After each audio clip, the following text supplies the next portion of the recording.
നമ്മുടെ എന്ന് നിന്റെ മൊയ്തി എന്ന് പറഞ്ഞിട്ട് മൂവിയില് പാർവതിക്ക് ഫുള്ള് ട്രാക്ക് ചെയ്തേക്കുന്നത് ഞാനാണ്.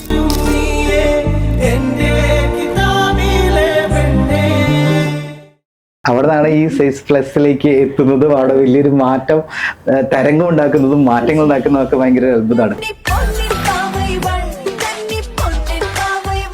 എന്റെ പെണ്ണ് ആൽബം ഞാൻ തന്നെയാണ് ലിറിക്സ് എഴുതിയേക്കുന്നത്, മ്യൂസിക് ചെയ്തിരിക്കുന്നത് ഞാൻ തന്നെയാണ്, അഭിനയിച്ചിരിക്കുന്നത് ഞാൻ തന്നെയാണ്.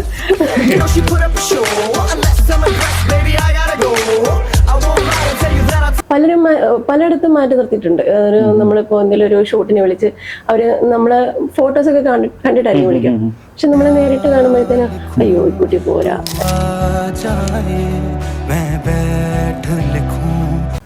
ഹലോ, നമസ്കാരം and welcome to inframe media. ഇന്ന് നമ്മൾക്ക് മുന്നിൽ ഇരിക്കുന്നത് ഫാഷൻ, മോഡലിംഗ് ആൻഡ് ആക്ട്രസ്. ഇതിലേക്കൊക്കെ എത്താനായിട്ട് ജീവിതത്തിൽ വളരെയധികം പടപൊരുതിയിട്ടുള്ള ഒരു വ്യക്തിയാണ്. ഏതൊരു കാര്യം ഉണ്ടെങ്കിലും അതൊക്കെ കേൾക്കാത്തത്, പ്രത്യേകിച്ച് നമ്മൾ പറയുമല്ലോ ഈ മോഡലിംഗ് ഒക്കെ ഇറങ്ങുമ്പോൾ കുറ്റം പറയൽ വളരെ കൂടുതലായിരിക്കും. അതൊന്നും ചെവി കൊടുക്കാതെ അതിന്റെ ലക്ഷ്യസ്ഥാനത്തേക്ക് കൃത്യമായിട്ട് തുടർച്ചയായിട്ട് സഞ്ചരിച്ചെത്തിയിട്ടുള്ള ഒരു സ്പെഷ്യൽ വ്യക്തി. Right, hello and welcome to inframe media. മനോഹരമായിട്ടുള്ള പേര് താങ്കൾ തന്നെ പറയുന്നതായിരിക്കും കുറച്ചും കൂടി ആളുകൾക്ക് ഇഷ്ടമുണ്ടാവുക. ഞാൻ ഹസി കാസി. സോഷ്യൽ മീഡിയയിൽ നിൽക്കുന്ന ഒരുവിധപ്പെട്ടവർക്കൊക്കെ എന്നെ അറിയാമെന്ന് വിചാരിക്കുന്നു. തീർച്ചയായിട്ടും ഹസി ശരിക്കും നമ്മൾ പറഞ്ഞ പോലെ തന്നെ പടപൊരുതി ഇങ്ങനെ മുന്നോട്ട് പോയിക്കൊണ്ടിരിക്കുകയാണ്. ലക്ഷ്യസ്ഥാനത്തേക്ക് എത്തിയോ? ലക്ഷ്യസ്ഥാനത്തേക്ക് എത്തിക്കൊണ്ടിരിക്കുന്നു. ഞാൻ ഒരുപാട് എന്താ പറയാ മാറ്റി നിർത്തപ്പെടലുകളിൽ നിന്ന് മുളച്ചു വന്ന ഒരാളാണ്. അതെ, ഒരുപാടിടത്ത് മാറ്റി നിർത്തപ്പെട്ട് അതിൽ നിന്ന് കയറി വന്ന ഒരാളാണ്. ശരിക്കും മാറ്റി നിർത്തപ്പെടുക എന്ന് പറയുന്നത് ഒരു വേദനയാണല്ലോ നമ്മളെ സംബന്ധിച്ചിടത്തോളം. കാരണം ഏതൊരു നമ്മൾ എന്താവണമെന്ന് ആഗ്രഹിക്കുന്നു അവിടുന്ന് മാറ്റി നിർത്തപ്പെടുക, അല്ലെങ്കിൽ അതിനിടയിൽ കുറെ ആളുകൾ വന്നിട്ട് അത് ഇല്ലാതാക്കി മാറ്റുക എന്ന് പറയുമ്പോൾ ശരി ആ സമയത്ത് ആ വേദനകൾക്ക് അപ്പുറത്തേക്ക് സഞ്ചരിച്ച് ഇപ്പോ ലക്ഷ്യസ്ഥാനത്തേക്ക് എത്തിക്കൊണ്ടിരിക്കുന്നു. റൈറ്റ്. ആ സമയത്ത് അങ്ങനെ ഏറ്റവും കൂടുതൽ വേദനിപ്പിച്ചിട്ടുള്ള ഒരു വ്യക്തി ആരായിരിക്കും? ഒരുപാട് ഇൻസിഡൻസ് ഉണ്ട്. പറയുകയാണെങ്കിൽ ഇപ്പോ ഞാൻ ആദ്യം അറിയാതിരിക്കും, നമ്മൾ ഞാൻ ഡബിങ്ങിലാണ് തുടങ്ങിയത്. അപ്പോ എന്റെ വോയിസ് ഓൾറെഡി കുറച്ച് ഹസ്കി ഒരു അടഞ്ഞ വോയിസ് ആണ്. അപ്പൊ അതിൽ നിന്ന് തന്നെ എനിക്ക് ഒരുപാട് ഈ വോയിസ് വെച്ചിട്ടാണോ ഡബ് ചെയ്യാൻ വരുന്നത്. പക്ഷെ അതിൽ നിന്ന് ഞാൻ കുറെ സീരിയൽസ് ചെയ്തു, 2-3 സിനിമകൾ ചെയ്തു. അങ്ങനെ അതിൽ നിന്ന് ഞാൻ പിടിച്ചു കയറി വന്ന സമയത്താണ് ഈ മോഡലിംഗ് എന്നൊരു ഇതിലേക്ക് എത്തുന്നത്. അപ്പോഴും ഞാൻ കേട്ടൊരു കാര്യമുണ്ട്, ഇത്രയും തടിയൊക്കെ വെച്ച് എങ്ങനെ മോഡലിംഗ് ചെയ്യാനാ, നിന്നെ ആരാ മോഡലാക്കുന്നേ? ആ ഒരു ക്വസ്റ്റ്യനിങ് ആയിരുന്നു. തടിച്ചി, അമ്മച്ചി അങ്ങനെയൊക്കെ പറഞ്ഞിട്ട് ഉള്ള ഒരു പലയിടത്തും മാറ്റി നിർത്തിയിട്ടുണ്ട്. നമ്മളിപ്പോ എന്തെങ്കിലും ഒരു ഷൂട്ടിനെ വിളിച്ച് അവര് നമ്മളെ ഫോട്ടോസൊക്കെ കണ്ടിട്ടായിരിക്കും വിളിക്കും. പക്ഷെ നമ്മളെ നേരിട്ട് കാണുമ്പോഴത്തേന് അയ്യോ ഈ കുട്ടി പോരാ എന്ന് പറഞ്ഞിട്ട് മാറ്റി നിർത്തിയിട്ടുള്ള ഒരുപാട് കാര്യങ്ങളുണ്ട്. അവിടെയാണ് ഈ സൈസ് പ്ലസിലേക്ക് എത്തുന്നതും അവിടെ വലിയൊരു മാറ്റം തരംഗം ഉണ്ടാക്കുന്നതും മാറ്റങ്ങൾ ഉണ്ടാക്കുന്നതും ഒക്കെ ഭയങ്കര അത്ഭുതമാണ്. ഇതായാലും നമുക്ക് ഡബിങ് തന്നെ തുടങ്ങാം. ഡബിങ് ആദ്യത്തെ ഡബ് ചെയ്തത് സീരിയലാണോ സിനിമയാണോ? ആദ്യം ഞാൻ ഡബ് ചെയ്തത് സീരിയലാണ്. അയലത്തെ സുന്ദരി എന്ന് പറഞ്ഞിട്ടൊരു സീരിയലായിരുന്നു. പിന്നീട് മാമാട്ടിക്കുട്ടി, പിന്നെ അങ്ങനെ കുറെ സീരിയൽസ് ഒക്കെ ചെയ്തിട്ടുണ്ട്. പിന്നെ ഒരു ബ്രേക്ക് ത്രൂ എന്ന് പറയുന്നത് മറ്റേ നമ്മുടെ എന്ന് നിന്റെ മൊയ്തി എന്ന് പറഞ്ഞിട്ട് മൂവിയില് പാർവതിക്ക് ഫുള്ള് ട്രാക്ക് ചെയ്തേക്കുന്നത് ഞാനാണ്. ആ ഒരു സമയത്ത് പിന്നെ അതിനുശേഷം കുറെ സിനിമ സീരിയലൊക്കെ വന്നിട്ടുണ്ട്. പക്ഷെ എന്റെ കുറച്ച് ഫാമിലി ഇഷ്യൂസ് ഒക്കെ കാരണം എനിക്കത് പോകാൻ പറ്റിയില്ല. ഇങ്ങനെ ഡബിങ് ചെറുതായിട്ടൊന്ന് സ്റ്റോപ്പ് ചെയ്യേണ്ടി വന്നു. എനിക്ക് തോന്നുന്നു ഫാമിലി ഇങ്ങനെ ഈ ഒരു മേഖലയിലേക്ക് വരുന്നതിൽ വലിയ താല്പര്യം കാണിച്ചിരുന്നില്ല. തീർച്ചയായിട്ടും ഇല്ല. സിനിമ ഫീൽഡ് എന്ന് പറയുമ്പോൾ തന്നെ നമ്മള് എന്താ പറയാ ഒരു വില്ലേജിൽ നിന്ന് വരുന്ന ഒരാളാണ്. പിന്നെ ഫാമിലി ബാക്ക്ഗ്രൗണ്ട് നോക്കുവാണെങ്കിലും കലയുമായിട്ടോ അല്ലെങ്കിൽ ഈ ഒരു ഫീൽഡുമായിട്ട് തന്നെ യാതൊരു ബന്ധവും ഇല്ലാത്ത കുടുംബമാണ്. അപ്പൊ നമ്മൾ ആ ഒരു ഫീൽഡിലേക്ക് വരുമ്പം എതിർപ്പുകൾ ഉണ്ടാവും, സ്വാഭാവികമാണ്. അപ്പൊ അതൊക്കെ അറിഞ്ഞുകൊണ്ട് തന്നെയാണ് നമ്മൾ ഈ ഫീൽഡിലേക്ക് വന്നതും നിൽക്കുന്നതും എല്ലാം. ഡബ്ബിംഗ് മേഖലയിൽ നിന്നുണ്ടായിട്ടുള്ള ഏറ്റവും മനോഹരമായിട്ടുള്ള ഒരു കാര്യം എന്താ? മനോഹരമായിട്ടുള്ള കാര്യം എന്ന് പറഞ്ഞാൽ എനിക്ക് എന്ന് നിന്റെ മൊയ്തി എന്ന് പറയുന്ന സിനിമ എനിക്ക് പൈലറ്റ് ട്രാക്കിലാണെങ്കിലും എനിക്കത് ഡബ് ചെയ്യാൻ പറ്റി എന്നുള്ളത് അത് കാരണം എന്നത്തെയും ഒരു എന്താ പറയുക എവർഗ്രീൻ മൂവി പോലെ ഇരിക്കുന്ന ഒരു മൂവിയാണ്. അപ്പൊ അതിലൊരു പൈലറ്റ് ട്രാക്ക് കൊടുക്കുക എന്ന് പറയുന്നത് എന്നെ സംബന്ധിച്ചിടത്തോളം വലിയൊരു കാര്യമാണ്. ഞാൻ അത് ഭയങ്കര ഒരു മെമ്മറബിൾ ആയിട്ടുള്ള ഒരു മൊമെന്റ് ആയിട്ട് വിചാരിക്കുന്ന ഒരു സംഭവമാണ്. അപ്പൊ അങ്ങനെ നിന്റെ മൊയ്തീൻ, പിന്നെ അതുപോലെ തന്നെ അടുത്ത സിനിമ ഏതായിരിക്കും? ഞാൻ അടുത്ത് ചെയ്ത ഇളവഞ്ചി എന്ന് പറഞ്ഞിട്ട് ഒരു തമിഴ് മൂവി ആയിരുന്നു. അത് പക്ഷെ വലിയതായിട്ടൊന്നും ഇതായില്ല. പക്ഷെ അതിലെ ഡബ് തന്നെയായിരുന്നു അതിലെ ഡബിങ്. ഡബ്. ഓക്കെ, ഡബിങ് നേരെ മോഡലിംഗിലേക്ക് എത്തുന്നു. തൊട്ട് മുന്നേ പറഞ്ഞ പോലെ തന്നെ അവിടുന്ന് മോഡലിംഗിലേക്ക് വന്നതിന് ശേഷം പറഞ്ഞ മാറ്റി നിർത്തലുകൾ ഉണ്ടായെങ്കിലും 6+ വളരെയധികം ക്ലിക്ക് ആവുകയാണ്, ആളുകളിലേക്ക് എത്തുകയാണ്. വൈറൽ ഫോട്ടോസും വീഡിയോസും ഒക്കെ ഇങ്ങനെ ട്രെൻഡായിട്ട് നിൽക്കുകയാണ് ശരിക്കും പറഞ്ഞാൽ. എനിക്ക് തോന്നുന്നു 4 വർഷങ്ങൾക്ക് മുൻപാണ് ശരിക്കും. അതെ, കോവിഡ് സമയത്തായിരുന്നു. കോവിഡ് സമയത്ത് നമ്മൾ ഈ ഫോട്ടോഷൂട്ടിലേക്ക് വന്ന സമയത്ത് ഒരുപാട് വെല്ലുവിളികൾ ഉണ്ടായിരുന്നെങ്കിലും ഞങ്ങൾ ആ സമയത്ത് ചെയ്തിരുന്നത്, ഞങ്ങൾ ആ സമയത്ത് ഒരു എന്താ പറയാ ട്രെൻഡിനെ തന്നെ ഞങ്ങൾ മാറ്റി മറിച്ചു എന്ന് പറയും. കാരണം ഞങ്ങളാണ് ഏറ്റവും കൂടുതൽ കോണ്ടന്റ് ഷൂട്ട് ചെയ്തത് ആ സമയത്ത്. അതായത് ഒരു തീം ബേസ്ഡ് ആക്കി വെച്ചിട്ട് ഞങ്ങൾ ഏറ്റവും കൂടുതൽ തീം ബേസ്ഡ് ഷൂട്ട് ചെയ്തിട്ടുള്ളത് ഞാനാണ്. ആ സമയത്ത് വന്നിട്ടുള്ള മോഡൽസിൽ എന്റെ ഫോട്ടോഷൂട്ട്സ് എല്ലാം നോക്കിയാൽ തന്നെ അറിയാം. എല്ലാം ബീച്ച് ഷൂട്ട്, മറ്റേ അടുക്കള സീരീസ്, അങ്ങനെ എല്ലാത്തിനും തീം ഉണ്ടായിരുന്നു. തിയേറ്റർ വീണ്ടും അതായിട്ട് ബന്ധപ്പെട്ട ഒരു ഫോട്ടോഷൂട്ട്. അപ്പൊ നമ്മുടെ ഷൂട്ടിനെല്ലാം ഒരു തീം ഉണ്ടായിരുന്നു. വെറുതെ പോയി കുറച്ച് എക്സ്പോസ് ചെയ്തു അങ്ങനെ ഒരു ഷൂട്ട് എന്നുള്ള രീതിയിലല്ലാതെ നമ്മൾ ഓരോ ഷൂട്ടിനും ഒരു തീം ഉണ്ട്, ഓരോ ഫോട്ടോയ്ക്കും ഒരു സ്റ്റോറി പറയാനുണ്ടാവണം എന്നുള്ള രീതിയിലാണ് ഞങ്ങൾ ഓരോ ഷൂട്ടും ചെയ്തിരുന്നത്. അപ്പൊ അതിന്റെയൊക്കെ റിസൾട്ട് നമുക്ക് അപ്പോഴല്ലെങ്കിലും ഇപ്പോഴാണെങ്കിലും എന്നെ അറിയപ്പെടുന്നത് ആ ഒരു തീം ബേസ്ഡ് ഫോട്ടോഷൂട്ട് വെച്ചിട്ടാണ്. മോഡലിംഗിൽ വലിയൊരു മാറ്റം ഉണ്ടാക്കിയ വ്യക്തിയാണ്. ഇപ്പൊ നമ്മൾ ഈ പറഞ്ഞ പോലെ തന്നെ ഇപ്പൊ 6+നെ പറ്റി നമ്മൾ പറഞ്ഞു. പൊതുവെ നമ്മള് ഫിറ്റ്നസ് മോഡൽസ് പറയാറുണ്ട്, കറക്റ്റ് മോഡൽസിന്റെ ഒരു ഷേപ്പ് പറയാറുണ്ട്. അവിടെ നിന്നൊക്കെ മൊത്തത്തിൽ മാറ്റങ്ങൾ വരുത്തിയിട്ട് ഇപ്പൊ നിൽക്കുമ്പോ എന്ത് തോന്നുന്നു സ്വയം? ഒരുപാട് സന്തോഷമുണ്ട്. കാരണം നമ്മുടെ നാട്ടിൽ മാത്രമാണ് ഈ 6+ അല്ലെങ്കിൽ ഗോവി മോഡൽ എന്നൊക്കെ പറയുമ്പോൾ അറിയപ്പെടാതെ പോകുന്നത്. നമ്മുടെ നാട്ടിൽ ഇതൊന്നും വലുതായിട്ടുള്ള ഒരു ഇതല്ല. പക്ഷെ വെളിനാട്ടിലോട്ടൊക്കെ വരുമ്പോൾ അവർക്ക് ഈ 6+ മോഡൽ അല്ലെങ്കിൽ ഗോവി മോഡൽ എന്നൊക്കെ പറയുമ്പോൾ അവരൊക്കെ ഭയങ്കര സെലിബ്രേറ്റ് ചെയ്യുന്ന ഒരു സംഭവമാണ്. ഈ 0 സൈസിനെക്കാട്ടിയും കൂടുതൽ ആൾക്കാർക്ക് താല്പര്യവും ഇഷ്ടവും ഒക്കെ ഉള്ള ഒരു സംഭവം തന്നെ ഈ 6+ മോഡൽസിനെ തന്നെയാണ്. അത് ഏത് രാജ്യക്കാരെ എടുത്താലും അത് നമ്മുടെ നാട്ടിലാണ് കുറച്ചുകൂടെ അടിച്ചമർത്തപ്പെടുന്നത്. അതിനുശേഷം വസ്ത്രങ്ങളിൽ പോലും മാറ്റങ്ങൾ വന്നു തുടങ്ങി. കൃത്യമായിട്ട് ആളുകൾ അതിലേക്ക് എത്തിച്ചു അല്ലെ? ശരിക്കും ആളുകൾ തന്നെ വലിയൊരു ട്രെൻഡ് ഉണ്ടാക്കി. അങ്ങനെയാണ് ചിന്തിക്കുന്നത്. അല്ല, ഹസിയാസിൻ ശരി ഭയങ്കര ഒരു വൈറൽ ട്രെൻഡ് തന്നെയായിരുന്നു. ഈ പറഞ്ഞ പോലെ തന്നെ 4 വർഷങ്ങൾക്ക് മുന്നും ഇപ്പൊ തുറന്നു പോകുമ്പോഴും. അതിനുശേഷം എനിക്ക് തോന്നുന്നു ഗോവൻ ഇന്റർനാഷണൽ ഗോവൻ ഫാഷൻ വീക്കില് ഉണ്ടായിരുന്നു. അതുപോലെ തന്നെ ഇന്റർനാഷണൽ ഫാഷൻ വീക്കിന്റെ ഭാഗമായിരുന്നു. എങ്ങനെയുണ്ടായിരുന്നു ഒരു എക്സ്പീരിയൻസ് ഒക്കെ? ഞാൻ ആദ്യമായിട്ടായിരുന്നു അന്നൊരു ഫാഷൻ വീക്കില് പോകുന്നതും അവിടെ പാർട്ടിസിപ്പേറ്റ് ചെയ്യുന്നതും. പക്ഷെ എന്നെ സംബന്ധിച്ചിടത്തോളം അതൊരു വേറൊരു മായിക ലോകമാണ്. കുറെ അവിടേക്ക് എത്തിയത് നമ്മുടെ ഒരു കൊറിയോഗ്രാഫർ ഷനോജ് റാണി എന്ന് പറഞ്ഞിട്ട് പുള്ളി ഫാഷൻ ഡയറക്ടറാണ്, ഷോ ഡയറക്ടറാണ്. അപ്പൊ പുള്ളിയുടെ കെയർ നമ്മൾ അവിടെ ചെല്ലുന്നത്. നല്ല അടിപൊളി ഷോ ഒക്കെ ആയിരുന്നു. സെലക്ഷൻ അവര് കാസ്റ്റിംഗ് കോൾ ഇടുന്നുണ്ട്, ഓഡിഷൻ വെക്കുന്നുണ്ട്, അങ്ങനെ തന്നെയാണ് സെലക്ഷൻ.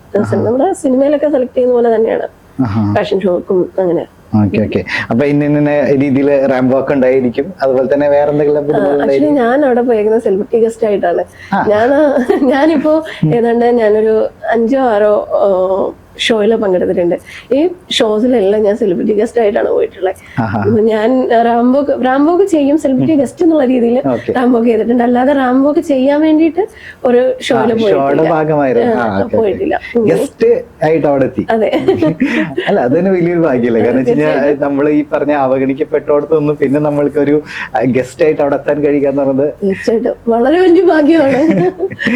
ജീവിതത്തില് ഓരോ പടവുകൾ ചവിട്ടി കയറിക്കൊണ്ടിരിക്കുന്നു, വിജയങ്ങളിലേക്ക് എത്തിക്കൊണ്ടിരിക്കുന്നു. ഇപ്പോ വീണ്ടും ഈ പറഞ്ഞാൽ നമ്മൾക്ക് ഇനി ആക്ടിങ്ങിലേക്ക് തുടങ്ങി കഴിഞ്ഞാൽ ഇപ്പൊ ഫാഷന്റെ കാര്യം അങ്ങനെ പറഞ്ഞു, ഫാഷൻ ട്രെൻഡുകൾ കൊണ്ടുവന്നു, പുതുമകൾ കൊണ്ടുവന്നു. ഇനിയിപ്പോ അഭിനയത്തിലേക്കും കൂടി ചെറുതായിട്ട് കൈവച്ചിട്ടുണ്ട് അല്ലെ?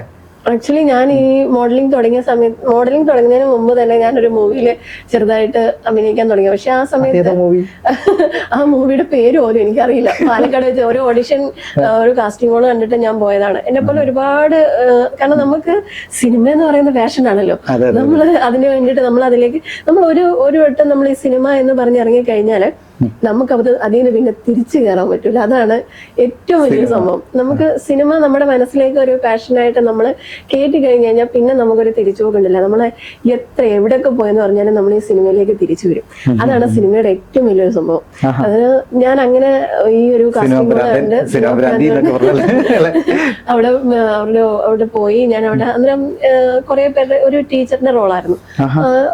2-3 പാസിംഗ് റോളും അങ്ങനെയുള്ള സംഭവങ്ങളൊക്കെ ഉണ്ടായിരുന്നുള്ളൂ. പക്ഷെ അതൊക്കെ കഴിഞ്ഞ് വന്നപ്പോഴത്തേക്കാണ് പിന്നെ ഈ മോഡലിംഗ് കാര്യങ്ങളൊക്കെ അന്നേരം സിനിമ ആക്ടിങ് എന്നൊക്കെ പറയുന്ന ആദ്യം തൊട്ടേ എന്റെ മനസ്സിലുണ്ടായിരുന്ന ആഗ്രഹങ്ങളാണ്. കുട്ടിക്കാലം മുതലാണ്? കുട്ടിക്കാലം എന്ന് വെച്ചാൽ നമ്മള് എന്താ പറയാ, ഞാനൊരു മുസ്ലിം ഫാമിലിയാണ്. സിനിമകളൊക്കെ അങ്ങനെ കാണാറുണ്ടായിരിക്കില്ല? സിനിമകളൊന്നും കാണണ്ടേ ഇല്ല, വല്ലപ്പോഴെങ്കിലും ഒരു സിനിമ കണ്ടാലായി. അങ്ങനെ ഒരു ഫാമിലിയിൽ നിന്ന് വന്ന ഒരാൾ ഇങ്ങനെ ഒരു രീതിയിൽ എത്തിപ്പെടുമ്പോൾ ഉള്ള ഒരു സംഭവം ഉണ്ടല്ലോ. അപ്പൊ പക്ഷെ അതിനൊക്കെ ഒരുപാട് ഇപ്പൊ മാറി അല്ലെ? ഒരുപാട് മാറ്റി, ഒരുപാട് മാറ്റം വരുത്തിക്കൊണ്ടിരിക്കുന്നു ആളുകള്. പണ്ടൊക്കെ എന്നാലും ഫെയിം ആഗ്രഹിക്കുന്നു അതെ അല്ലെ? പണ്ടൊക്കെ ഒരു 4 വർഷം മുമ്പൊക്കെ ഞാൻ ഈ ഫോട്ടോഷൂട്ടൊക്കെ ചെയ്തോണ്ടിരിക്കുന്ന സമയത്ത് ഞാനൊരു ഇൻസിഡന്റ് പറയാം. എന്റെ റിലേറ്റീവ്സ് അല്ലെങ്കിൽ എന്റെ നാട്ടുകാരൊക്കെ എന്റെ മദറിനെ വിളിച്ചിട്ട് പറയും, എന്റെ ഉമ്മച്ചിനെ വിളിച്ചിട്ട് പറയും, എന്റെ മോക്കൊരു പണിയില്ലേ, ഞാൻ നടക്കുവോ മറ്റേതാ മറിച്ചതാ എന്നൊക്കെ പറഞ്ഞ് വളരെ മോശമായിട്ടാണ് സംസാരിക്കുന്നത്. വളരെ മോശമായിട്ടെന്ന് വെച്ചാൽ വളരെ മോശമായി. അതിനുശേഷം ഇപ്പൊ ഈ കഴിഞ്ഞൊരു 6 മാസത്തിന് മുമ്പ് ഞാൻ ഇത് മറ്റേ റിലയൻസിന്റെ നമ്മുടെ ഫാഷൻ ഫാക്ടറി എന്ന് പറഞ്ഞിട്ട് ആഡ് ചെയ്തിട്ടുണ്ടായിരുന്നു. അപ്പോ ആ ഫാഷൻ ഫാക്ടറി ആഡ് എന്റെ ഒരു റിലേറ്റീവ് തന്നെ കണ്ടിട്ട് എന്റെ ഉമ്മച്ചിയെ വിളിച്ചിട്ട് പറയുന്നു, ഹസി ഇപ്പൊ ആ മറ്റേ ആഡിനകത്ത് ഞാൻ കണ്ടായിരുന്നു കേട്ടോ, നന്നായിട്ടുണ്ടായിരുന്നു, നല്ല രീതിയിൽ ചെയ്യുന്നുണ്ട് എന്നൊക്കെ പറഞ്ഞിട്ട് പുള്ളിക്കാരി പറയുമ്പോൾ എന്റെ ഉമ്മച്ചി അത് എന്നോട് ഉമ്മച്ചി പറഞ്ഞത് നീ എനിക്ക് ഇതൊക്കെ എന്തിനാ ഇതിനൊക്കെ പോകുന്നത്, നിനക്ക് വീട്ടിൽ അടങ്ങി ഒതുങ്ങിയിരുന്നൂടെ എന്ന് ചോദിച്ചാൽ പുള്ളിക്കാരി വിളിച്ചിട്ട് ഇങ്ങനെ പറഞ്ഞു, പുള്ളിക്കാരി അങ്ങനെ പറയും. ഉമ്മച്ചിയുടെ അന്നേരപ്പത്തിന് ഉമ്മച്ചിയുടെ ആ ഒരു വോയിസിലുള്ള എക്സൈറ്റ്മെന്റ്, അതിന് നമ്മള് എവിടെയെങ്കിലുമൊക്കെ എത്തിപ്പെടുന്നു എന്നുള്ളത് അത് ഒരു ഇതുണ്ട്. ആദ്യം അവര് പുച്ഛിക്കും, പിന്നീട് അവർ പരിഹസിക്കും, പിന്നീട് അവര് നമ്മളെ നോക്കി അംഗീകരിക്കും. പക്ഷെ ഇപ്പോഴും അംഗീകരിക്കാൻ ബുദ്ധിമുട്ടുള്ളവർ ഒരുപാട് പേരുണ്ട് കേട്ടോ. അംഗീകരിക്കാൻ ബുദ്ധിമുട്ടുള്ളവർ ഒരുപാട് പേരുണ്ട്. അവരങ്ങനെ മാറ്റി നിർത്തുക, അവരെ ഭാഗത്തേക്ക് പോകേണ്ട ആവശ്യമില്ല. അംഗീകരിക്കാത്ത കഴിഞ്ഞു, അവരല്ലല്ലോ നമ്മുടെ ലൈഫിന്റെ ഭാഗം. ഇപ്പുറത്ത് നമുക്ക് വലിയൊരു ലോകം തന്നെ തുറന്നിട്ടിരിക്കുന്നു, അവിടേക്ക് നമ്മള് സഞ്ചരിച്ചിങ്ങനെ എത്തിക്കൊണ്ടിരിക്കുകയാണ്. അങ്ങനെ പറഞ്ഞ പോലെ തന്നെ ഫാഷന്റെ കാര്യം പറഞ്ഞ പോലെ തന്നെ അതിനിടയിൽ നിരവധി സ്ഥലങ്ങളിൽ സെലിബ്രിറ്റി ഗസ്റ്റ് ആയിട്ട് പോയി എന്ന് പറഞ്ഞു. അതിലൊന്നാണ് ക്രിക്കറ്റ് അല്ലെ? സെലിബ്രിറ്റി ക്രിക്കറ്റ് ലീഗിന്റെ ഭാഗമായിരുന്നു. എങ്ങനെയാ ക്രിക്കറ്റ് കളിക്കാൻ ആഗ്രഹമുണ്ടോ? ക്രിക്കറ്റ് കളി കാണാറുണ്ട്. എനിക്ക് അതിനെക്കാട്ടും കൂടുതൽ ഇഷ്ടം ഫുട്ബോളാണ് കേട്ടോ. ഇപ്പൊ നടന്നുകൊണ്ടിരിക്കുകയാണ്. ഏതാണ്? പോർച്ചുഗലായിരുന്നു. സത്യം പറഞ്ഞ പോർച്ചുഗലായിരുന്നു. Cristiano Ronaldo. തോറ്റാലും ജയിച്ചാലും റൊണാൾഡോ ഫാൻ. അതാണ്. നമ്മളതുപോലെ തന്നെ നമ്മള് ബ്രസീലാണ്, എപ്പോഴും നമ്മൾ ബ്രസീൽ ഫാൻ ആയിരിക്കും. ഇപ്പൊ ഞാൻ ഫ്രാൻസിനെയാണ് കേട്ടോ സപ്പോർട്ട് ചെയ്യുന്നത്. അറിയില്ല. അപ്പം അങ്ങനെ എന്റെ ഒരു ഫ്രണ്ട് ഉണ്ട് അനീഷ് ഖാൻ എന്ന് പറഞ്ഞിട്ട്, പുള്ളിയാണ് ഇതിന്റെ കോർഡിനേറ്റർ. അപ്പൊ പുള്ളി എന്നെ ഇതുപോലെ ഒരു സെലിബ്രിറ്റി ക്രിക്കറ്റ് ലീഗ് ഉണ്ട്, ജസ്റ്റ് ഒന്ന് പാർട്ടിസിപ്പേറ്റ് ചെയ്യുമെന്ന് ചോദിച്ചു. പോയപ്പോ അവിടെ എന്നെ കാട്ടി ഒരുപാട് സെലിബ്രിറ്റീസ് ഉണ്ട്. നമ്മുടെ നെൽസൺ ചേട്ടൻ ഉണ്ടായിരുന്നു, ശശാങ്കൻ ചേട്ടൻ ഉണ്ടായിരുന്നു, ഹരി പത്തനാപുരം, അങ്ങനെ ഒരുപാട് പേരുണ്ടായിരുന്നു. അവരുടെ കൂടെയൊക്കെ ഒരു വേദി പങ്കിടുക എന്ന് പറയുന്നത് തന്നെ വലിയൊരു കാര്യമാണ്. ചെറിയ ചെറിയ ഷോർട്ട് ഫിലിംസുകളൊക്കെ അഭിനയിച്ചിട്ടുണ്ടല്ലോ. അതിൽ എനിക്ക് തോന്നുന്നു മിററിലാണെന്നുണ്ടല്ലോ ഒരു പോലീസ് ക്യാരക്ടർ ചെയ്യുന്നത്. അതുപോലെ തന്നെ ഓരോന്നിലും ഓരോ വ്യത്യസ്ത ക്യാരക്ടറാണ്. അംഗം അല്ലെ? അംഗാണോ ഇങ്ങനെ? അകംപുറം അല്ലെ? യെസ്. അതിലൊക്കെ വ്യത്യസ്ത, ഓരോ ഷോർട്ട് ഫിലിമിലും വ്യത്യസ്തമാണ്. എനിക്ക് തോന്നുന്നു എന്റെ പെണ്ണ ആൽബം, അത് ഞാൻ തന്നെ, എന്റെ പെണ്ണ് ആൽബം ഞാൻ തന്നെയാണ് ലിറിക്സ് എഴുതിയേക്കുന്നത്, മ്യൂസിക് ചെയ്തിരിക്കുന്നത് ഞാൻ തന്നെയാണ്, അഭിനയിച്ചിരിക്കുന്നത് ഞാൻ തന്നെയാണ്. കൊള്ളാം. പക്ഷെ അത് പാട്ട് അതിന്റെ മ്യൂസിക് ഒക്കെ അടിപൊളിയായിരുന്നു. പക്ഷെ പാട്ട് പാടിയപ്പോ അതിന്റെ അത് ചെറിയൊരു മിസ്റ്റേക്ക് വന്നു. അതങ്ങനെ റീച്ച് പോയില്ല എന്നല്ല, റീച്ച് അത്യാവശ്യം റീച്ചൊക്കെ പോയിട്ടുണ്ടല്ലോ. പക്ഷെ എന്നാലും പാട്ട് ഞങ്ങൾ ഒന്നുകൂടെ ഒന്ന് ചെയ്യണം എന്നൊക്കെ ഇങ്ങനെ വിചാരിച്ചോണ്ടിരിക്കുകയാണ്. നല്ലതാട്ടോ. കാരണം വെച്ച് കഴിഞ്ഞാൽ അതൊരു വ്യത്യസ്തമാണ്. എന്റെ പെണ്ണ് എനിക്ക് തോന്നുന്നു കരിയറിലൊരു വേറൊരു ഭാഗത്തേക്ക് എത്തിച്ചു. അപ്പൊ ഈ സ്ക്രിപ്റ്റ് വൈസ് ഈ സീരിയലിലേക്ക് സിനിമയിലേക്ക് ഇനി സ്ക്രിപ്റ്റ് ചെയ്ത് ഉടനെ ഒരു സ്ക്രിപ്റ്റ് റൈറ്റർ ആയിട്ട് എല്ലാത്തിനും കൂടെ സമയം വേണ്ടേ? ശരിയാ, ഓടി ഇങ്ങനെ എല്ലായിടത്തേക്ക് എത്തണ്ടല്ലോ അല്ലെ? പറഞ്ഞ പോലെ തന്നെ. അപ്പൊ അതില് പിന്നെ തനിയെന്നുള്ള ഒരു തനിയെന്ന് പറഞ്ഞ ഒരു ഷോർട്ട് ഫിലിം ആയിരുന്നു. അത് പക്ഷെ റിലീസ് ആയിട്ടില്ല. അത് ഞങ്ങള് ഫെസ്റ്റിവലിന് വിടാൻ വേണ്ടിയിട്ടുള്ള ഒരു എന്തായിരുന്നു ശരിക്കും തീം? അതിന്റെ തീം ഒരു കുട്ടിയെ ബേസ് ചെയ്തിട്ടുള്ള ഒരു അമ്മയും കുട്ടി. അതെ അതെ, ഒരു ഷോർട്ട് ഫിലിം. അത് എനിക്ക് തോന്നുന്നു ഗാനം പുറത്തേക്ക് വന്നിട്ടുണ്ടല്ലേ? ഇല്ല, അത് ഷോർട്ട് മൂവി തന്നെയാണ്. ഷോർട്ട് മൂവി ആയിട്ട് തന്നെ ചെയ്തേക്കുന്നത്, ഒരു 15 മിനിറ്റുള്ള ഷോർട്ട് മൂവി ആയിട്ട്. ഈ പോലീസിന്റെ വേഷിട്ടപ്പോ എന്ത് തോന്നി മിററില്? പോലീസ് ആക്ച്വലി എല്ലാരും എന്നോട് പറയാറുണ്ട് എനിക്കൊരു പോലീസ് ലുക്കാണ് എന്ന് പറയാറുണ്ട്. എന്റെ ബോഡി ഫീച്ചർ വെച്ചിട്ട് ഒരു ലുക്ക് എനിക്കുണ്ട് ഓൾറെഡി. അപ്പൊ ഈ പോലീസ് ക്യാരക്ടർ വരുമ്പോഴത്തേന് എനിക്ക് കുറച്ച് കാസ്റ്റിംഗ് ഡയറക്ടേഴ്സ് ഉണ്ട്. പോലീസ് ക്യാരക്ടർ വരുമ്പോൾ അവർ കറക്റ്റ് ആയിട്ട് എന്നെ വിളിക്കും, ഈ ഒരു പോലീസ് ക്യാരക്ടറിന് ചെയ്യാൻ പറ്റും. അങ്ങനെ ചെയ്തിരുന്നു, സമരം എന്ന് പറഞ്ഞിട്ടൊരു മൂവി ചെയ്തിരുന്നു. പക്ഷെ അത് എന്തോ പ്രൊഡ്യൂസർ എന്തോ സംഭവമായിട്ട് അത് ചെറുതായിട്ടൊന്ന് സ്റ്റോപ്പ് ആയേക്കണം. അവർ ഉടനെ തുടങ്ങുമെന്നൊക്കെ പറയുന്നുണ്ട്. ഞാൻ അതിനെ കുറിച്ച് ഇങ്ങനെ ചോദിക്കാനായിരുന്നു. ഒരു പോലീസ് റോളിലുള്ള ഒരു ഫോട്ടോ കണ്ടല്ലോ നമ്മുടെ, അതിൽ നടനുണ്ടായിരുന്നല്ലോ, സന്തോഷ് കീഴാറ്റൂർ ചേട്ടനുണ്ടായിരുന്നു, കുഴപ്പമില്ല ലീല ചേച്ചി ഉണ്ടായിരുന്നു, സീമാജി നായർ ചേച്ചി ഉണ്ടായിരുന്നു. ഞാൻ അങ്ങനെ ചോദിക്കാനിരിക്കായിരുന്നു, ഈ ഒരു സിനിമ കണ്ടില്ല, നമ്മള് നിലവിൽ നമ്മൾ ഫോളോ ചെയ്യുന്നുണ്ടല്ലോ മിക്ക ആക്ടേഴ്സിനെയും ഇതുപോലെ മോഡൽസിനെയൊക്കെ നമ്മൾ ഫോളോ ചെയ്യുന്നവരാണ്. എന്തോ പ്രശ്നത്തില് ജസ്റ്റ് ഒന്ന് ഇനി ഒരു ഷെഡ്യൂൾ ഇടുന്നുള്ളൂ. സിനിമയുടെ പേരെന്തായിരുന്നു? സമരം. സമരം സമരം തന്നെയല്ലേ, കറക്റ്റ് ഒരു സമരത്തിലേക്ക് എത്തിയിരുന്നു. ഓക്കെ, ഇനിയിപ്പോ അത് ഉടനെ റീസ്റ്റാർട്ട് സ്റ്റാർട്ട് ചെയ്യുന്നുണ്ടെന്ന് പറയുന്ന കേട്ടു. കൂടുതൽ അതിന്റെ കാര്യങ്ങളൊന്നും ഞാൻ തിരക്കിയിട്ടില്ല. അതല്ലേ, അതില് full through out police character തന്നെയാണോ? പോലീസ് ക്യാരക്ടർ തന്നെയാണ്. എങ്ങനെയാ അതിൽ സ്റ്റണ്ടും കാര്യങ്ങളൊക്കെ ഉണ്ടോ? ഇല്ല, ജസ്റ്റ് അതിന്റെ അകത്ത് ഒരു 4-5 സീനിലേ ഞാൻ വരുന്നുള്ളൂ. അത്യാവശ്യം വലിയ കുഴപ്പമില്ലാത്ത. പക്ഷെ ഫോട്ടോഷൂട്ടിൽ എപ്പോഴും ഫൈറ്റിംഗ് ഉണ്ടല്ലോ അല്ലെ? എപ്പോഴും എനിക്ക് തോന്നുന്നു ഏതൊരു പ്രശസ്തിയുള്ള കാര്യങ്ങൾക്ക് ആണ് ഫോട്ടോഷൂട്ട് ഭാഗമായിട്ട് വരുന്നത്. ഇപ്പോ അതിൽ തന്നെ ഫൈറ്റ് ചെയ്യുന്ന പലതരം രംഗങ്ങളുള്ള ഫോട്ടോഷൂട്ടുകൾ ഓൾറെഡി ചെയ്തിട്ടുണ്ട്. സോ നമ്മളവിടെ എന്ത് വേഷമിടുന്നു എന്ന് നോക്കേണ്ട ആവശ്യമില്ല, പക്ഷെ ചെയ്യുന്ന രീതി, പ്രവൃത്തിയാണ് അവിടെ എനിക്ക് തോന്നുന്നു ട്രെൻഡിങ് ആവുന്നത്. അങ്ങനെ ഒരു വൈറൽ ഫോട്ടോ കണ്ടു, ചങ്ങല പിടിച്ചിട്ട് ഇങ്ങനെ വലിച്ചിട്ട്. ഇങ്ങനെ ഫൈറ്റിനോടൊക്കെ ഭയങ്കര താല്പര്യമാണോ? ഫൈറ്റിനോട് താല്പര്യമുണ്ട്, വളരെ താല്പര്യമുണ്ട്. കാരണം നമ്മള് ആ ഒരു എനിക്ക് സൂട്ട് ആവുന്ന ഒരു ക്യാരക്ടർ എന്ന് പറഞ്ഞൊരു വില്ലത്തി ആ ഒരു സംഭവമാണ്. അതിനെന്താ ചെയ്യാൻ പറ്റുക എന്നുള്ളത് നമ്മൾ എപ്പോഴും നോക്കിക്കൊണ്ടേ ഇരിക്കുമല്ലോ. ഓക്കെ, തീർച്ചയായിട്ടും. പഠിച്ചിട്ടുണ്ടോ ഫൈറ്റിംഗ്? പഠിക്കണം. ഇനിയിപ്പോ അതിലേക്ക് കൂടി ഒന്ന് നോക്കാനുള്ളൂ. ഇപ്പോഴും നമ്മൾ പൊതുവെ പറയില്ലേ, ഇപ്പൊ പൊതുവെ മോഡൽസ് ഇങ്ങനെ മുന്നോട്ട് പോയിക്കൊണ്ടിരിക്കുന്നതോറും നമ്മള് കൂടുതൽ ഫിറ്റ്നസിലേക്ക് ശ്രദ്ധിക്കും, ഭക്ഷണത്തിലേക്ക് ശ്രദ്ധിക്കും, മൊത്തത്തില് ലുക്കില് ശ്രദ്ധിക്കും. അങ്ങനെ ശ്രദ്ധിച്ചു തുടങ്ങിയിട്ടില്ല ഇതുവരെയായിട്ടും ഇപ്പോഴും? ഇല്ല, ആക്ച്വലി ഞാൻ ഇപ്പൊ പ്ലസ് സൈസ് എന്നുള്ളത് മാറി ഞാൻ കഴിവ് ആ ഒരു ഇതിലേക്ക് മാറിയിട്ടുണ്ട്. കാരണം മോഡലിംഗിന്റെ മാത്രമല്ല, കുറച്ച് ആരോഗ്യം കൂടെ ശ്രദ്ധിക്കുന്നതുകൊണ്ടാണ്. നമ്മള് ഒരു പരിധി വരെയൊക്കെ നമുക്ക് വണ്ണം ഒക്കെ നന്നായിട്ടുണ്ടാവും, പക്ഷെ അത് കഴിയുമ്പോഴത്തേക്കും നമ്മുടെ ആരോഗ്യം കൂടെ ഒക്കെ നമ്മൾ ശ്രദ്ധിക്കണമല്ലോ. പ്രായമായിക്കൊണ്ടിരിക്കുകയാണല്ലോ. അപ്പൊ അതുകൊണ്ടാണ്. അപ്പൊ എന്തൊക്കെയാണ് ശരിക്കും ഇപ്പൊ ശ്രദ്ധിച്ചുകൊണ്ടിരിക്കുന്ന ഭക്ഷണ കാര്യങ്ങള്? പൊതുവെ ഈ ഒരു ഭാഗത്തേക്ക് വരുന്ന ഒരുപാട് കുട്ടികളുണ്ടല്ലോ തലമുറയിൽ തന്നെ. മിതമായിട്ട് ഭക്ഷണം കഴിക്കുക, വലിച്ചൊരു ഭക്ഷണം കഴിക്കാതിരിക്കുക, അതുപോലെ കാബ് കൂടുതലുള്ള ഭക്ഷണങ്ങൾ കഴിക്കാതിരിക്കുക. അതൊക്കെയാണ് ഞാനിപ്പോ കൂടുതൽ ശ്രദ്ധിക്കുന്നത്. പിന്നെ വെജിറ്റബിൾസ്, ഫ്രൂട്ട്സ് ഒക്കെ ഏറ്റവും കൂടുതൽ ഉൾപ്പെടുത്തുക, അങ്ങനെയുള്ള സംഭവം. വെള്ളം കുടിക്കുക 3 ലിറ്റർ വെള്ളം എന്തായാലും കുടിക്കുക. ഞാൻ കുടിക്കുന്നില്ല, ഉപദേശിക്കാൻ സുഖമാണല്ലോ നമുക്ക്. ഉപദേശിക്കാൻ വളരെ ഈ പറഞ്ഞ പോലെ തന്നെ എന്റെ ഇതായിട്ട് നിൽക്കുന്ന ആളും പറയാറുണ്ട്, നന്നായി വെള്ളം കുടിക്കുന്നില്ല നമ്മുടെ മേക്കപ്പ് പറയുന്ന കാര്യം. ഓക്കെ, തീർച്ചയായിട്ടും. അപ്പൊ ഈ പറഞ്ഞ മേക്കപ്പ് ഓവർ ആണോ? കുറച്ച് തോന്നിയിട്ടുണ്ട് എപ്പോഴെങ്കിലും അങ്ങനെയൊക്കെ? മേക്കപ്പോ ഞാൻ മേക്കപ്പ് അങ്ങനെ അധികം യൂസ് ചെയ്യാത്ത ആളാണ്. ഞാൻ എന്നോട് ഷൂട്ടിന് പോകുമ്പം എല്ലാരും പറയും കുറച്ചുകൂടെ മേക്കപ്പ് നന്നായിട്ട് ഇട്ടു.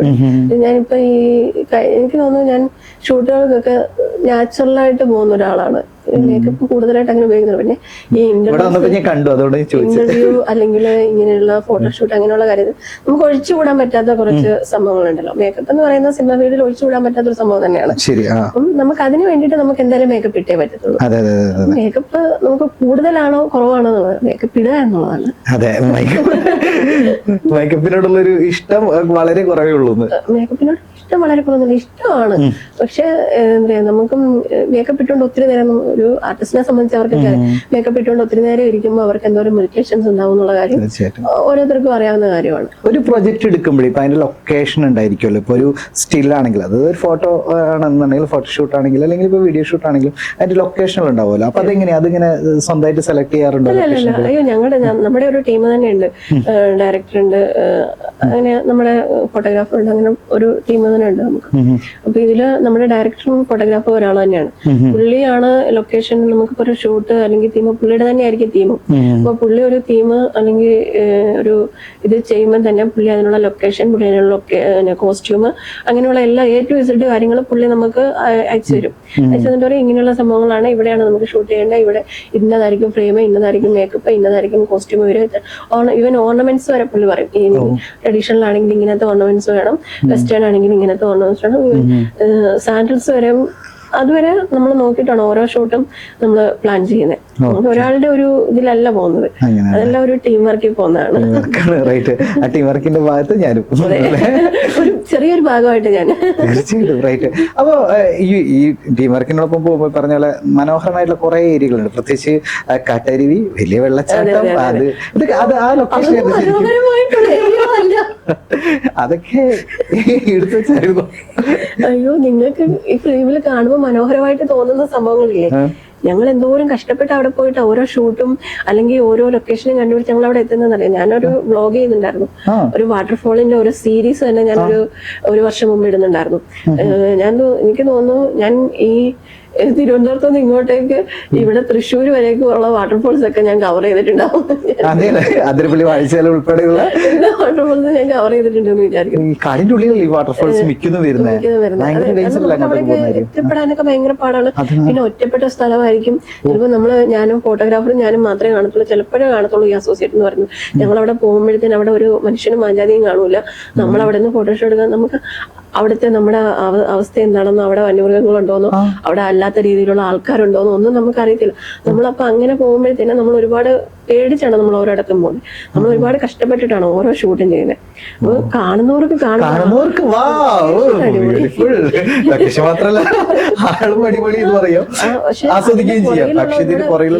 ഒരു വാട്ടർഫോളിൽ ഷൂട്ട് ചെയ്യാൻ പോയിട്ട് ഇറക്കമാണ്, മുന്നേയാറോ അങ്ങനെ എന്തോ പറഞ്ഞിട്ടൊരു എനിക്ക് തോന്നുന്നു ഒരു 1.5 കിലോമീറ്റർ നമ്മൾ നടക്കണം, കുത്തനെ ഇറക്കം. ആ ഇറക്കം ഇറങ്ങി നമ്മൾ ആ വാട്ടർഫോളിന്റെ അവിടെ ചെന്ന് കഴിഞ്ഞിട്ട് തിരിച്ചു കയറാൻ നേരമാണ്. ഇറങ്ങി ചെല്ലാൻ ഞങ്ങൾ 1 മണിക്കൂർ എടുത്തു, തിരിച്ചു കയറാൻ നേരം ഞങ്ങൾ 3 മണിക്കൂർ എടുത്തു. ഇങ്ങനെ അതും മൊത്തം ഇങ്ങനെ കല്ലും ഇതൊക്കെ ആയിട്ട് പാറയൊക്കെ ആയിട്ട് ഭയങ്കര പാടാണ്. നമ്മള് ഒരു ബാഗൊക്കെ ആയിട്ട് പോവാണെങ്കിൽ നമുക്ക് തിരിച്ചു കയറി വരാൻ ഭയങ്കര ബുദ്ധിമുട്ടാണ്. ഭയങ്കര ഓരോ ലൊക്കേഷനിലും എത്തുന്നത് അങ്ങനെയാണ്. ഒരു പ്രാവശ്യം ഒരു വാട്ടർഫോളിലെ ഷൂട്ടിന് പോയിട്ട് എന്നെ എന്തോ ഒരു പ്രാണി അടിച്ചിട്ട് എന്റെ ദേഹം മൊത്തം മറ്റേ പൊള്ളി കുളർന്ന പോലെയായി. അങ്ങനെ ദേഹത്ത് മൊത്തം പാടായിരുന്നു. അങ്ങനെ ഒരുപാട് ഇതിന്റെ പുറകിൽ കുറെ സ്ട്രഗ്ലിംഗ് ഉണ്ട് ഓരോ ഷൂട്ട് ചെയ്തതിന്റെയും പുറകില്. അതൊന്നും ഫ്രെയിമില് കാണുന്നില്ലല്ലോ. അതെ അതെ അതെ അതെ, കാണുന്നവർക്ക് ജസ്റ്റ് ഒരു അടിപൊളി വാട്ടർഫോൾസ് ആണ്, കുഴപ്പമില്ല, മനോഹരമായ സ്ഥലം, ആളും കൊള്ളാം എന്നൊരു ചിന്ത മാത്രമേ പോകുന്നുള്ളൂ. ഇതിന്റെ ഇത്ര എഫർട്ട് ഉണ്ടെന്നുള്ളത് ആദ്യമായിട്ടാണ് ഞാൻ പറയുന്നത്. ഞാൻ മാത്രല്ല കേട്ടോ, ഇങ്ങനെ ഒരു ലൊക്കേഷൻ ബേസ് ഒന്ന് ചെയ്യുന്ന ഓരോ ഷൂട്ടും എല്ലാവരും നല്ല എഫർട്ട് എടുത്തിട്ടാണ് ചെയ്യുന്നത്. അവരെയൊക്കെ നമ്മള് നല്ല ക്ലാപ്പ് കൊടുത്താലേ പറ്റുള്ളൂ. അത് നമ്മള് കാണുന്നവൻ സാധാരണ ലേഡീസ് ലുക്കും ആയ സംഭവങ്ങളൊക്കെയാണ് പൊതുവെ കൊള്ളാം അത്രേ ചിന്തിക്കുള്ളൂ. അതിനപ്പുറത്തേക്ക് ഇവര് എടുക്കുന്ന എഫർട്ട് എത്രത്തോളം എന്നുള്ളത് ആരും നോക്കുന്നില്ല. ഒരുപാട് എഫർട്ട് എടുത്തിട്ടാണ് നമ്മൾ ഓരോ ഷൂട്ടും ചെയ്തിട്ടുള്ളത്. അല്ല, പ്രത്യേകിച്ച് എനിക്ക് തോന്നുന്നു ഹസ്ന കുറച്ചും കൂടി എഫർട്ട് കൂടുതൽ എടുത്തിട്ട് തന്നെയാണ് കാര്യങ്ങൾ ചെയ്യുന്നത്. നമ്മൾ കൂടുതൽ നോക്കി കഴിഞ്ഞാൽ കാണാൻ പറ്റും. നമ്മളിപ്പോ ഇൻസ്റ്റാഗ്രാം എടുത്താലും അല്ലെങ്കിൽ FB എടുത്താലും അതൊക്കെ നോക്കി കഴിഞ്ഞാൽ നമുക്ക് അറിയാൻ പറ്റും. കൂടുതലും വാട്ടർഫോൾ ബേസ് ചെയ്തിട്ടും അതുപോലെ തന്നെ കുറച്ച് നല്ല മനോഹരമായിട്ടുള്ള പ്ലേസുകൾ പോയിട്ടൊക്കെ ശരിക്കും അതൊക്കെ ബാക്കിയുള്ളവർക്ക് ഈ പുഴയോരം നോക്കിക്കഴിഞ്ഞാൽ പുഴയോരം ഇപ്പൊ നമുക്ക് ബേസിക് അങ്ങനെയില്ലാന്നുണ്ടല്ലോ. പുഴയോരത്ത് ഒരു ഷൂട്ട് ഉണ്ടായിരുന്നു ഇല്ലല്ലോ? അങ്ങനെയുള്ള ഷൂട്ട് അത്യാവശ്യം നല്ല ഫ്രെയിമും ലൊക്കേഷനൊക്കെ വെച്ചിട്ട് തന്നെയാണ് കൂടുതലും. ഇപ്പൊ എന്ന് പറഞ്ഞു കഴിഞ്ഞാൽ കുറച്ച് ആൾക്കാർ വേറൊരു ട്രെൻഡിൽ തന്നെ ഇപ്പൊ ഓൾറെഡി ചെയ്യാൻ തുടങ്ങിയിരിക്കുന്നു അല്ലെ? അതന്നെ അതിപ്പോ ഓരോരുത്തരുടെയും ഒരു ഇതല്ലേ, ചോയ്സ് അല്ലേ. നമ്മൾ അതിനെപ്പറ്റി പറയുന്നത് ഞാൻ അതിനെപ്പറ്റി ഇപ്പൊ ഒന്നും സംസാരിക്കാറില്ല. കാരണം അത് ഞങ്ങളുടെ നമ്മൾ നിന്ന സമയത്ത് സ്ത്രീ എന്ന രീതിയിൽ ഇപ്പൊ ഇത്തരത്തിലുള്ള ഫോട്ടോഷൂട്ടുകൾ അദ്ദേഹം കുറച്ചും കൂടി വൾഗാരിറ്റി ചേർത്തിട്ട് തന്നെ പറയാം, നമുക്ക് അറിയില്ല എക്സ്പോസ് ചെയ്തിട്ടുള്ള ചെയ്തുകൊണ്ടിരിക്കുന്നത്. പക്ഷെ താങ്കൾ ഒരിക്കലും അങ്ങനെ എക്സ്പോസ് ചെയ്തിട്ടില്ല. നമ്മുടെ ഷൂട്ടിന് എന്താണോ ആവശ്യം അതിന് വേണ്ടിയിട്ട് ഞാൻ എക്സ്പോസ് ചെയ്തിട്ടില്ല എന്ന് പറയാൻ പറ്റില്ല. ഇപ്പൊ എന്റെ ഷൂട്ട് ഇപ്പൊ ഒരു അടുക്കള സീരീസിൽ ഞാൻ അത്യാവശ്യം എക്സ്പോസിംഗ് ഉദ്ദേശിച്ചത് ഓവർ മീൻസ് എക്സ്പോസ് ചെയ്തിട്ടുണ്ട്. പക്ഷെ അതെന്ന് പറഞ്ഞു കഴിഞ്ഞാൽ ആ ഷൂട്ടിന് അത് ആവശ്യമായിരുന്നു. കാരണം അതൊരു എന്താ പറയാ പഴയ ഒരു 1985 ആ ഒരു സമയത്ത് നമ്മുടെ ലേഡീസിനെ നോക്കിയാൽ അറിയാം, നമ്മുടെ പഴയ മനോരമ മംഗളം ബ്ലൗസും മുണ്ടൊക്കെ കൊടുത്ത് നല്ല സുന്ദരിമാരായിട്ടുള്ള ചേച്ചിമാരെ വെള്ളം കോരുന്നതും മഞ്ഞൾ ഇരിക്കുന്നതും ആ ഒരു തീമാണ് ഞങ്ങൾ അതിന് സെറ്റ് ചെയ്തത്. അപ്പൊ അതിൻ്റെ അകത്ത് നമുക്ക് ആ ബ്ലൗസും മുണ്ടുവേ യൂസ് ചെയ്യാൻ പറ്റുള്ളൂ. അപ്പൊ അതിൻ്റെ അകത്ത് നേവല് കാണും, ജസ്റ്റ് ചെറുതായിട്ട് ക്ലീവ് കാണും. അതിന് ആ ഒരു സംഭവം വേണം. അതില്ലെങ്കിൽ ആ ഫോട്ടോയ്ക്ക് അതിനൊരു ജീവനില്ല. അതില്ലെങ്കിൽ അതിനൊരു ഭംഗിയില്ല. ഒരു മണ്ണെണ്ണ വിളക്കിന്റെ വെട്ടത്തിലെ കുലിഞ്ഞിരുന്ന് വിളക്ക് തുടയ്ക്കുന്ന സാധനം, അതിനൊക്കെ എന്ന് പറയുമ്പോൾ അതിൻ്റെതായിട്ടുള്ള ഒരു അത് എക്സ്പോസിംഗ് അല്ല, അത് ആ ഫോട്ടോയ്ക്ക് വേണ്ട സംഭവമാണ്. ആ ഒരു എന്താ പറയാ ആ ഒരു പെണ്ണിന്റെ മാതകത്വം എന്നുള്ളത് കാണിക്കാൻ വേണ്ടിയിട്ടുള്ള ഒരു സാധനം, അത് ആ ഫോട്ടോഷൂട്ടിന് വേണ്ടാണ്. അതല്ലാതെ നമ്മളിപ്പോ വെറുതെ പോയി ഒരു മീൻകറി ഉണ്ടാക്കുമ്പോ കാണിക്കുന്ന അധികം സാധനങ്ങളൊക്കെ ഈ ജനങ്ങൾ കണ്ടിട്ട് എന്ത് തോന്നിയിട്ടുണ്ടാക്കാനൊക്കെ കാണുമ്പോ ഒരു മീൻകറി ഉണ്ടാക്കാനായിട്ട് ഇത്രമാത്രം ഞാൻ എന്താ പറയാ എനിക്കതിന് എന്താ പറയാ നോ കമന്റ്സ്. ഓരോരുത്തർക്കും അതിൻ്റെതായിട്ടുള്ള ചോയ്സ് ഉണ്ട്. അവർക്ക് അങ്ങനെ കാണിക്കാൻ ഇഷ്ടമാണെങ്കിൽ അവർ അങ്ങനെ കാണിക്കും.